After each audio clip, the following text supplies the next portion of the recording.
السلام عليكم شباب، شلونكم؟ شخباركم؟ عندي هذا صاحب البيت خابرني قال لي عندي انا الماي الحار ما جاي ينزل، فانا جيت لقيت هذا الجيزر قالبينه فوق حدر قالبين خلقت يعني باعوه.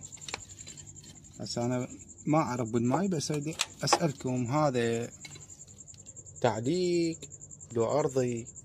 يقول جاي يشد الهيتر على الثالث هيتر جاي يحترق عندي وباعوا. هذا شوف، هذا مو مال تعليق، هذا بالماي ما ادري من باب الشرجي هذا جايبينه، ما ادري مين باعوا له هذا الجيزر. شوفوا هاي علامة، حتى هسه العلامة هم مقلوبة،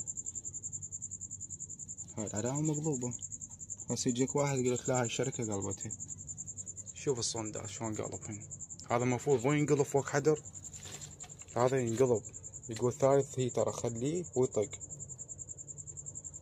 جايبين بالماي قال يا بعد تعال شوف لنا، قام شوفكم كهربائي شوفكم اياه شنو السبب. يا عمي هذا السبب، هذا المفروض تعليق، لان هذا هيتر ما جاي يوصل له ماي، ما جاي له حماية، فانت جاي تشغله جاي يحمي على البوش، ما جاي تلوحه لقطة ماي. وتحياتي لكم.